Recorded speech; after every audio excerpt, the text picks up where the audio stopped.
Swerte mo kung mapagbibigyan. Ingatan mo pag-ibig na Isang kakaibib, kakaibib, kakaibib, kakaibib. natagpuan mo kawalan. Kakahanap Isang kakaibib, kakaibib, kakaibib, kakaibib. Simple walang ate, prende lang siya lagi. Pagkakasundo ng puso't utak nyo ay grabe. Kayang sumabay sa trip ng inyong tropa. Siya pa yata makakatala sa'yo sa Dota. Di ka pahihirapan pa akyatin ng ligaw. Kahit ang kaya mong ipakain na nga isa. Huwag kang magkakamali na pag-isipan siya ng chick. Wala lang talagang kaso sa kanya kung mag-G. Marunong maglaba kahit wala sa itsura. Di na niya rin kailangan pa pumustura. At kahit na kanino mo dali nagpakilala na GGV ang lahat sa galing niya makisama. Di na nakala, di na mumulis ng cellphone yan. Pero magloko ka lang, lagot at mapipektasan. Oo, magaling siya makipagbiruan. Pero ang puso mo'y hinding-hindi paglalaroan. Swerte mo kung mapagbibigyan.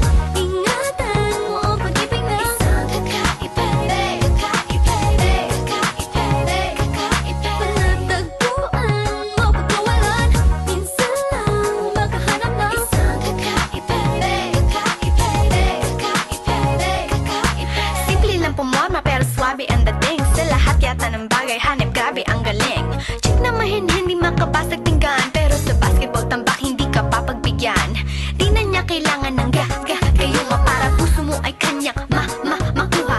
Di rin siya yung tipo ng babae na pantrip lang. Kung maluloko ka mag-isip ka, please lang. Ang ganda niya'y sapat para mapakanta ka ng sila ang lahat. okay lang yan but siguro kulang ka sa talino kung sa kanya'y di tapat. Pinakala mo Na madali siyang palitan na papatunay ito na kailangan ng tabasan mga sungay mo. Kundi hindi siya nararapat sa buhay mo. Swerte mo kung mapagbibigyan. Ingatan mo ang pag-ibig na Isang kakaibib, kakaibib, kakaibib, kakaibib. natagpuan mo pagkawalan. Minsan lang makahanap ng Isang kakaibib, kakaibib, kakaibib, kakaibib. di mo siya maririnig humingi ng tawad. mararamdaman mo na lang at magugulat at gagaan ng loob kaya siya ay walang katulad.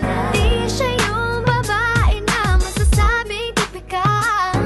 Dahil mismo ang ugali at ganda sumatotal ang buo niyang pagkatao ay higit sa